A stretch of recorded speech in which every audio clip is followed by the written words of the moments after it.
the exchange of value, the exchange of money is not a zero-sum game. It doesn't mean that if you take, they never get back. Just like I was saying, money flows and it can be regenerated. All right. And so it's not a zero-sum game. So you are asking for the money so that you are going to provide a service.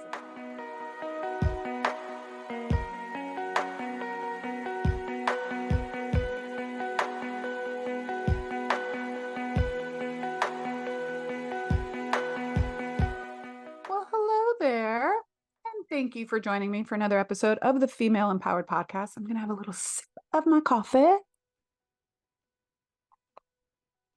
So if you're watching me on YouTube, you can see my coffee. You can also see that I'm sweating. I just came back from a walk with my dog. I'm in Miami and it's like 1,000 degrees outside. So you guys don't want to hear about that. You want to hear what I have to say, or maybe you don't. And this is a really interesting episode. And I'm sure some people from the beginning are going to be like, no, woo woo, off. I don't want to listen to this. But I'm really going to encourage you to listen to this because I really didn't think some of these issues were my issues. Okay, let me tell you what we're going to talk about. So, what we're going to talk about is, are you sabotaging your earning potential? I am going to tell you this is an important episode to listen to because I was for a while and I didn't even know that I was doing it. I would listen to this stuff like, you're sabotaging yourself. And I'd be like, how is that possible? I want this more than anything. How can I be sabotaging myself? But the more I started working on myself personally and started being in the room with other 7 and 8 figure business owners, I really realized how my own limiting beliefs were technically sabotaging my success and my personal earning potential and the earning potential of the business. So we are going to dive into a topic today that for some people, you may be like, yep, I'm not interested in that, but I really encourage you to maybe listen. It's really going to be great. And I'm going to wrap up the episode with some amazing mantras that I have started using that I truly believe have certainly helped myself. But we're really going to delve into what might be holding you back from reaching your truest potential from a earning perspective and also from just like a success and profitability and open expansion perspective from beliefs about money and how they could be our biggest enemy. All right. So I really encourage you to stick around, listen to this episode. You can listen to it on like 1.5 speed if you want. But what we're going to dive into first is really like the historical perspective. Now, when I was researching info for this episode, I was getting information from way back, like 1600s, 1700s, 1800s. And I feel like maybe we don't need to go back that far. We don't have all day. But I am super curious and I'm always learning and I'm always watching documentaries. And so it was really fascinating to me to learn about women in the workforce, women earning money, women being head of households, and just like the sociological, anthropological perspective that has come from our history, right? So I am going to go through a little bit of an overview and why some of these realizations and beliefs are rooted in our history, right? From societal expectations, economic limitations, and legal barriers. Okay. And I'm speaking as a white woman, but I'm also going to talk about some of the barriers and limitations for Black and brown and marginalized women and from a variety of cultures. All right. So I'm basically going to start in the 20th century. So if you think about post World War II, what was happening, a lot of women had to enter the workforce because the men were away at war. And so I'm trying to think of the name that they gave the women that went into the workforce. But post-war, a lot of times they were thought to go right back into the kitchen, so to speak. But some stayed and some really, that started signaling a shift from Holly Homemaker, Leave It to Beaver mom, to women that were in the workforce. And so then you move to 1960s through 1980s, and the feminist movement really started to propel women's rights forwards, including the role of women in business. Okay. You still had, though, like this glass ceiling for women in business. You really did not see women sitting in the C-suite. You really did not. There's still to this day a huge wage gap. Okay. But if you do go later into the 21st century, more and more women are breaking into high profile business roles, like Mary Kay Ash, who founded Mary Kay Cosmetics. Then you have, even now, you have Sheryl Sandberg with Facebook, obviously Oprah Winfrey. You have lots of women that have moved their way up. We have women that are in Australia that are sitting in heads of state. So it's still, though, there is a huge gender pay gap. There's still significant underrepresentation in boardrooms, and there's still like workplace harassment that persists. Okay. So some of the expectations or limitations, I will say, is like the role that's actually placed on women. So traditionally, women have been expected to play more of the nurturing role.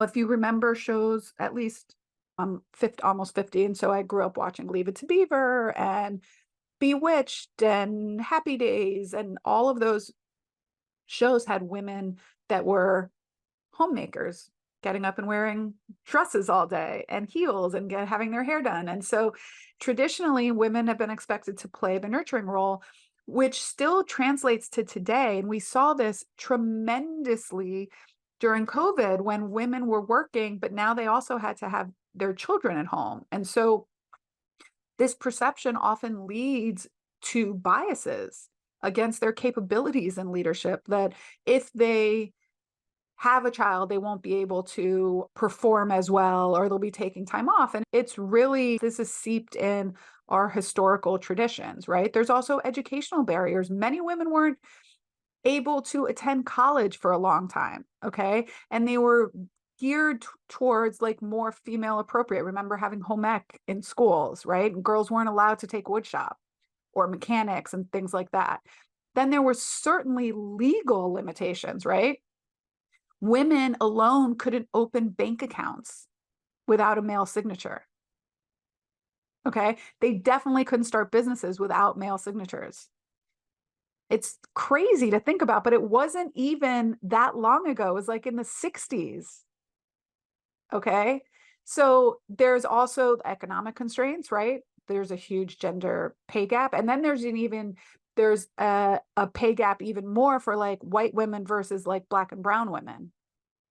And then there's like the glass ceiling. They think that women, if they want to have children, that they won't be able to succeed and they won't be able to go all in on their businesses. And it's one of the reasons, by the way, that I choose to work with female business owners. Many of the male business owners that I know have stay-at-home wives who take care of the kids. Okay. And so it's just a little bit different for us as women. It just hits us differently when we are entrepreneurs and we're the CEOs and we're running 6, 7, 8-figure businesses and we have children. Okay. We can do it. We certainly can do it. There's ability to do it. We just don't have to do it like men do it. Okay. There's also a lot of men right now that are choosing to be the primary parent and to be staying at home and taking care of the kids. So there's a huge transition now with a lot of that happening. I wouldn't say it's the majority, but it certainly is happening. And I think more and more women are saying that they want to switch I'm doing this in quotes, traditional roles with their partner so that the male in the relationship can be the primary parent if there's a female that's really trying to grow their revenue. Okay. So now what I want to do is really get into, so it was just like a quick down and dirty, like historical perspective of like where some of these beliefs started, what they were stemmed from. And there's still men that believe that women should be in the kitchen. And taking another sip of my coffee. Luckily, I don't have any of those men in my family.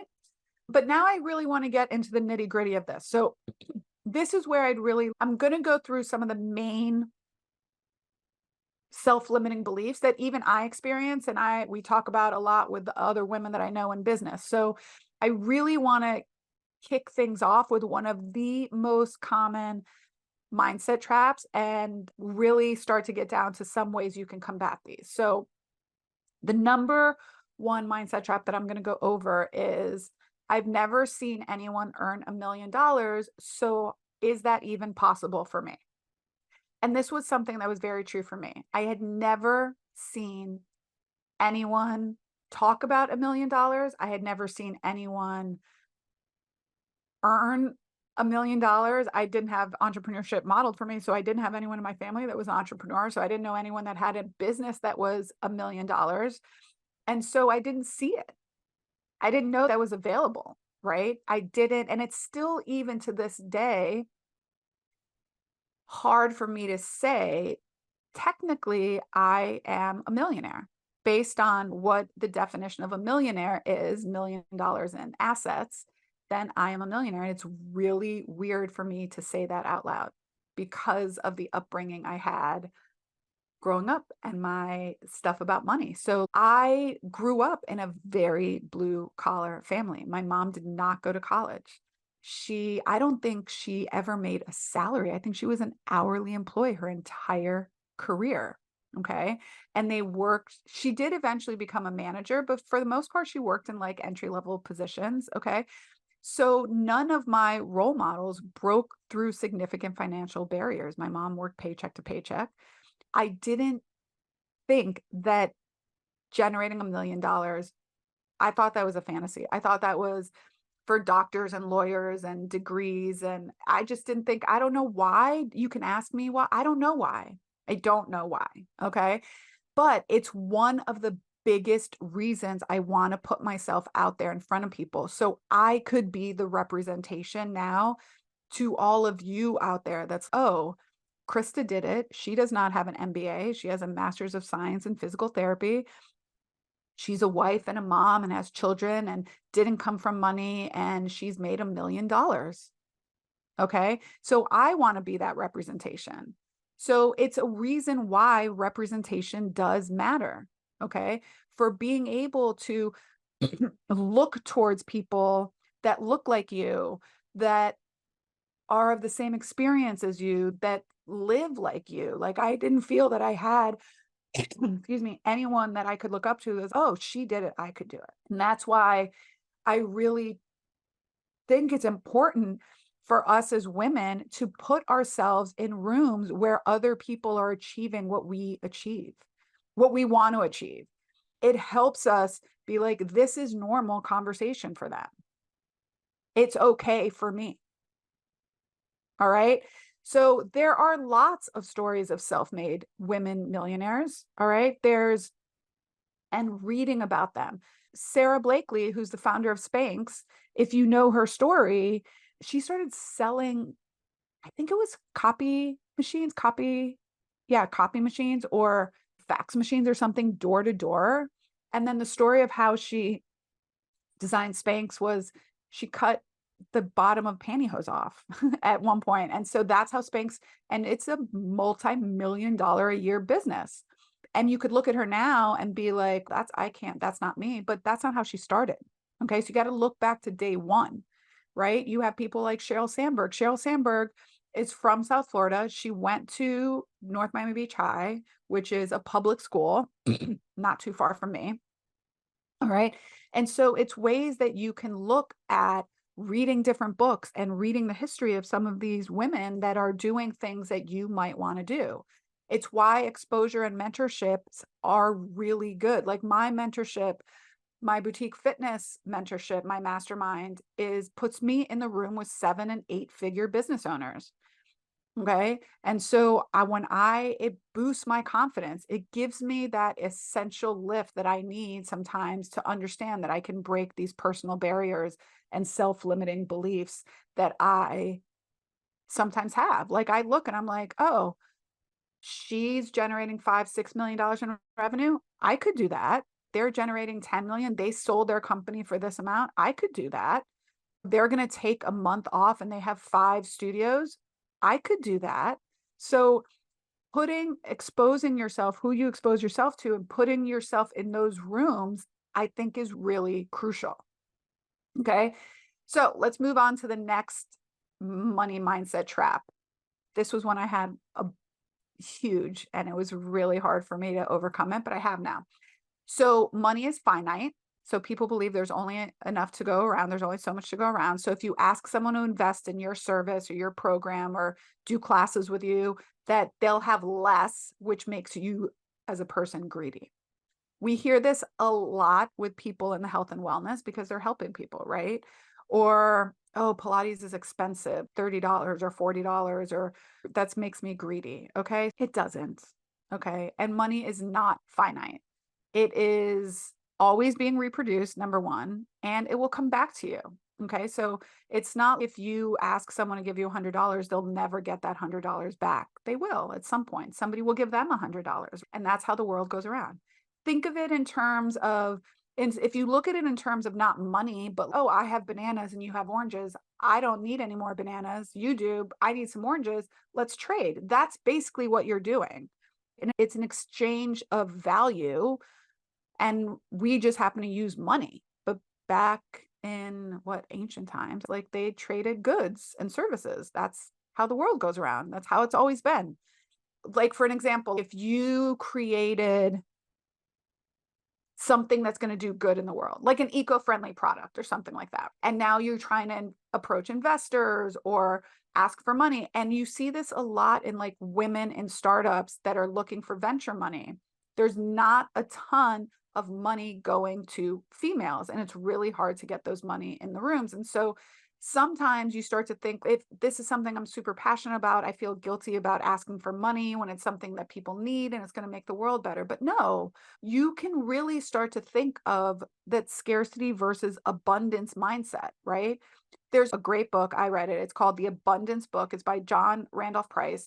And it really talks about investing is not a zero sum game. Okay. The exchange of value, the exchange of money is not a zero sum game. It doesn't mean that if you take, they never get back. Just like I was saying, money flows and it can be regenerated. All right. And so it's not a zero sum game. So you are asking for the money so that you are going to provide a service of something these people need. And the more money you make, the more profit, maybe the more you're giving back. We have a give back policy at Pilates and Grove. We donate a portion of our profit every year to charities. We are giving back. So the more profit I have, the more that those charities are going to get. And so the other thing is, like, when people are giving you money, they are seeking returns on that money, which is why it's really important to be able to articulate the value that you give them. If someone pays me $200 for a physical therapy session, I am giving them the value of possibly not having to have surgery, which is going to cost them $50,000. I am helping them. When a business owner gives me $12,000 to invest in my high ticket inner circle, I in turn am giving them value that is saving them. The contracts, the strategy, the done for you resources is saving them money. It's giving them the energy, the mindset, the accountability, the strength that they need to go back. So I am confident that they will more than make up what their investment is. So I'm really confident in the exchange of value. All right. So taking this a step further, like we said, people in health and wellness really feel guilty. Like, I'm in the business of helping people. So asking for money seems unkind and greedy again. Right. But if you look at it in terms of, what about Brooke Castillo, who is a very successful, very wealthy life coach, right? She started the life coach school. She's transformed thousands of lives through also pro bono sessions. Okay. And she now sets premium prices so that she can continue to do pro bono sessions and continue to help people. I know people that have come out of Brooke Castillo's programs that are now themselves millionaires, generating $10 million a year. All right. And so it's okay to say that you're a millionaire, to want to say that you want to be a millionaire. And it's okay to say that I help people and I make money at the same time. They're not mutually exclusive. You can help people and make money. Denise Duffield Thomas, whose podcast is Chill and Prosper, talks about it all the time. I serve, I deserve. I serve, I deserve. Okay. There's this like dichotomy of service versus payment. And so one of the things that I think is really vital too is when you listen to someone like Brooke Castillo talk about how you strike a balance between service and sustenance, and you are creating healthy, wealthy people. And that is a service and that is value. And you are not taking from, right? You are giving to. You are not taking from. I'm going to say it again. You are not taking from. You are giving to. So it's really important to recognize the value in your service and products. Ask people what the value is that you have provided for them. Ask for testimonials, right? They will tell you not only direct return on their investment. Oh, I had $10,000 months. I surpassed my 6-figure revenue goal. But the intangible things, the things of, I feel so much more confident. I feel like I can be more present with my children. I feel XYZ.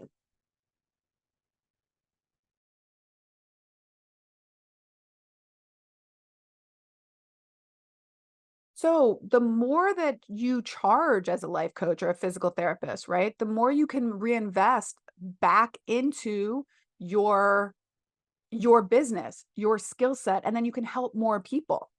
And then clients get even better, right? And so there's a win-win all the way around. Money and service, money and helping people can coexist. They can be friends. By ensuring your financial stability, you can be better positioned to help clients. You can be better positioned to pay the people that work with you more. You can be better positioned to give out free resources. Okay. So they can exist together. Like I said, they're not mutually exclusive. And being in groups, like we just had our call for our FitBiz Foundations program, our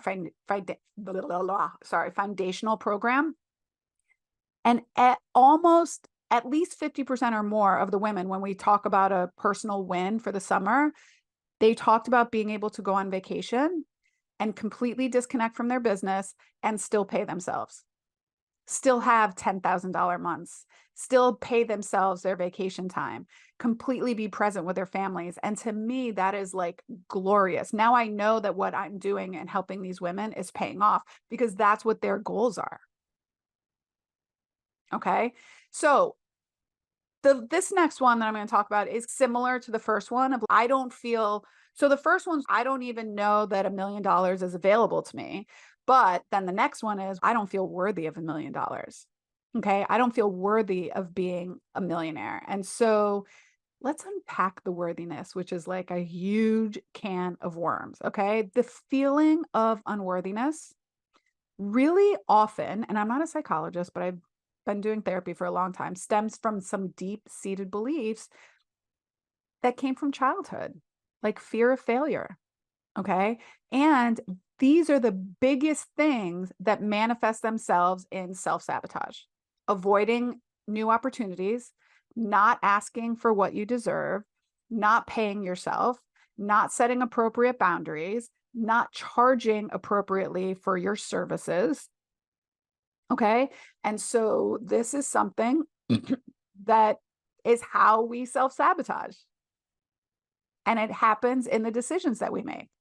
Societal norms, family expectations, right? They can lead to these feelings of inadequacy, especially for women.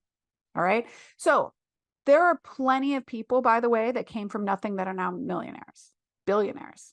Oprah Winfrey, right? J.K. Rowling, don't they tell a story about like how she was like homeless living in a car for a while before her book hit? right? And had been turned down, numerous rejections. All right. Let's talk about ways that you can build your self-worth and confidence. So, number one is putting yourself in the room with people that you want to be like. And I'm not saying they also have to align with the type of people that you are. So, the type of women that are in my groups that I've gotten to be very close friends with are also good, honest, authentic people, right? So that aligns with me. Like, they're still great moms, they're great wives, they're great daughters. They have the same fears as I do. So I look at them and I'm like, they're generating $10 million a year in their business and they're going to their kids' softball game. I could do that. Okay. So there's a lot of ways that that's one of the things, putting yourself in mentorship groups in the room where other people are doing what you want helps you realize, oh, I can do that. Why am I overthinking this expense? Why don't I do that more? So that's really helped me. Okay. Also, giving yourself positive self talk. And this is why I'm going to share some mantras that I use, whether you put them where you can see them, where you can read them, where you can talk to yourself about them. I have some of them on Spotify. So I listen to them sometimes when I'm traveling or when I'm driving in the car, because I really do believe the more that stuff goes on in your head, it changes its self-limiting beliefs, right? It really does say you are worthy. I am a millionaire. Money and serving others can be friends. Okay. The other thing is celebrate your small wins, recognize and celebrate even minor achievements. Like, I really think that most of us as high achievers, we just skim over our wins. We skim over them and we don't celebrate them. We should celebrate them. We shouldn't just keep moving the goalpost. Okay. Invest in self growth. One of the things that helped me the most with charging more and being more confident in my saying, like, hey, yeah, my program's $12,000, was paying to be in groups that were $12,000, $15,000. So to date, I have done just in masterminds. Okay. I've done 15,000, 15,000, so 30,000 and 20,000. So just in masterminds in the last 3 years, I've spent $50,000, $50,000. Okay. I also did a whole EOS implementation program that cost me $70,000. Now, I've spoken a lot about how I got a grant to help pay the 70,000, but that's like over $120,000 worth of mentorship and skills and investing in my own personal growth. So now when I say my program is 12 grand for a year, I am so confident in the results that these women will get, because they are getting $120,000 worth of education that I have taken into their program. That's 10 times the value of what they're paying. All right. So I really seek out mentorship. I enroll in courses. Like I said, I read financial literacy books. I'm in organizations for other women in business, right? And I learn from other successful women in my field. It's one of the reasons I started these mentorships. So like I said, I can be the example to women for you to look at. And if you're watching me on YouTube, I'm in a t-shirt and a sweatshirt with my hair up in a bun. I don't have my I never wear makeup. I'm a real person, or at least I hope that other women look at me and say, oh, she looks like me. I could do that. Because you can. It's only things that we have to teach ourselves. All right. Reading books, taking courses, and especially right now, like, you can do any type of course. You can do my courses, right? You can be in the room with me. Build yourself a support system. This is the best thing. This is why I love my boutique fitness, my BFS group, mine. This is why I love our groups that I facilitate, because the community is incredible. The community of like-minded women and other entrepreneurs that are surrounding each other and lifting each other up. So you can realize, like, you're not alone. Everyone is going through this. Okay. So by addressing and overcoming these barriers, we as women can not only achieve our success, okay, we can become more confident in all aspects of our life, and we can set better examples for our daughters, our nieces, our sisters, and that younger generation coming up behind us to say, we are here paving the road for you. All right. And we're going to reach down and give you a hand and pull you up. All right. So one of the things that I did was I actually started researching different women that some of these women I did not even know about, but I just want to give you real examples of women that have done it. Okay. So first I'm going to talk about women that you might not know about, but are more like not necessarily in the boutique healthcare and wellness business. But so let me see. This woman I didn't know before. So Janice Bryant Howroyd. Okay. I'm reading right now. So she's one of 11 children. She founded Act One Group, which is an employment agency that has now grown into a $1 billion business. She was the first African-American woman to run a $1 billion business. Janice Bryant Howard. Okay. Madam CJ Walker, I don't know if you saw this. This was, I think it's a Netflix special, but she talks about she was the first African-American self-made millionaire. And she did hair products she had a beauty empire. There's a whole Netflix series on her, Madam CJ Walker. Nelly Galan she's from Cuba. Okay. And she has an entire entertainment business that is now, she's the first Latina president of Telemundo, which is like a Latin NBC. Let's see. Lisa Price, I didn't know this. Lisa founded Carol's Daughter, which is a line of beauty products. She initially mixed up in her Brooklyn home. She later in 2014 sold it to L'Oreal for multi-million dollars. All right. Crazy. Rebecca Minkoff. Some of you might know Rebecca Minkoff. She's a designer. I have some Rebecca Minkoff. So she moved to New York City when she was 18 with $300 in her pocket. This is what I'm reading. She has no formal business degree. Okay. She started with a version of I Love New York t-shirt, and now she's a global brand. I have some of her handbags, but she's a global brand. She had no business training. All right. Now, let's talk about some women in our industry, boutique healthcare and wellness. Okay. So obviously the co-founders of SoulCycle, Julie Rice and Elizabeth Cutler, they were both equally successful prior to starting SoulCycle. However, they started together and the brand expanded so quickly that they were valued at over $900 million. Two female business owners, two female founders. Okay. Then if you have the Bar 3 founder, which started in 2008, Sadie Lincoln. And again, these were like, when I talk about when I was coming up, these were the women I had to look at. And I kept looking at them saying, oh, they were both like the SoulCycle co-founders. One of them was like a very successful realtor in Telluride, I think. Sadie Lincoln had worked for big corporate for a long time before she started Bar 3.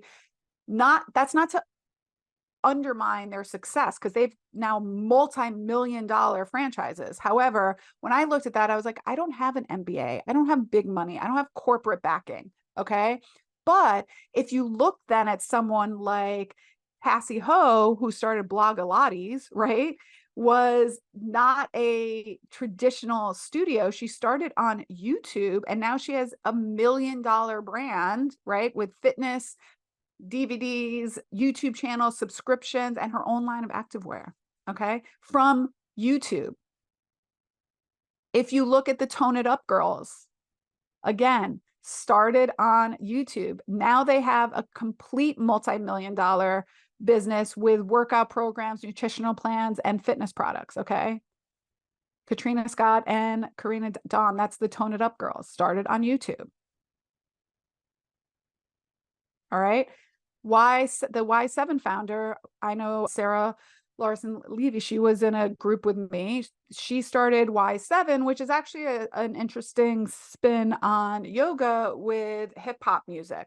All right. And I think she sold to Exponential which is amazing. All right. Started by a female.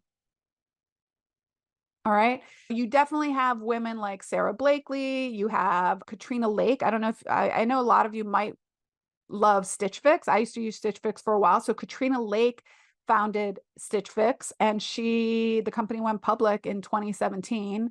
Okay. And she's the youngest woman to ever take a company public. All right.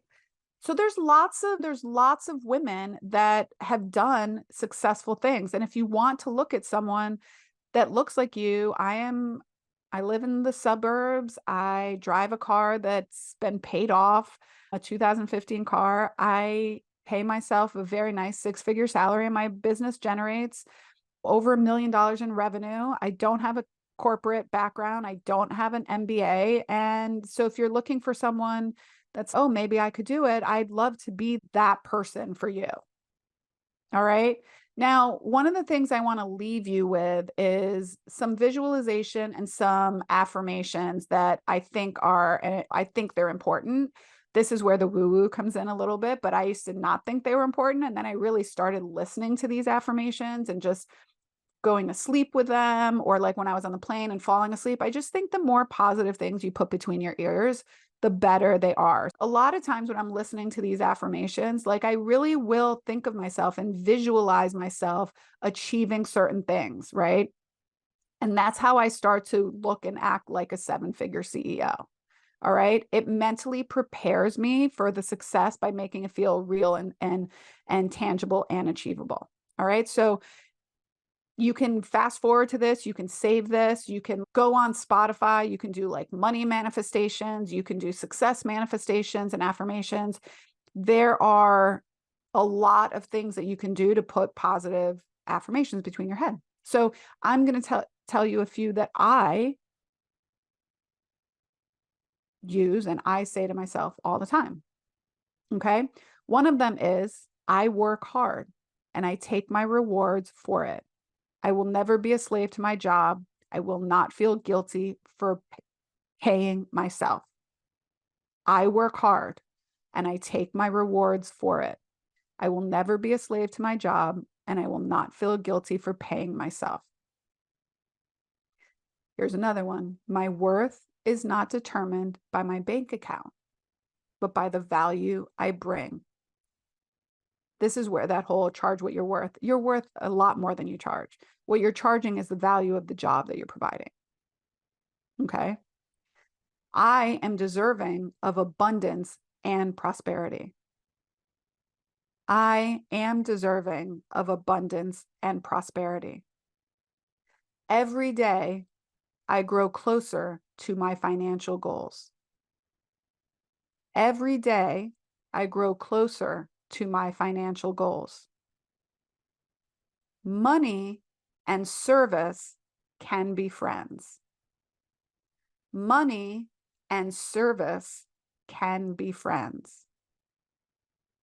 I am capable, competent, and deserving of my success. I am capable, competent, and deserving of my success. My success is inevitable. My success is inevitable. My past does not define my future financial success. My past does not define my future financial success. Listeners, that's a wrap for today. I want you to remember that your potential isn't defined by your past experiences, and it isn't defined by our societal standards today. Okay? It's molded, it's defined by your actions, beliefs, and the value that you bring to the table, which is immense. Let's go out, let's shatter those glass ceilings, let's keep building empires. And until next time, my friends, bye for now.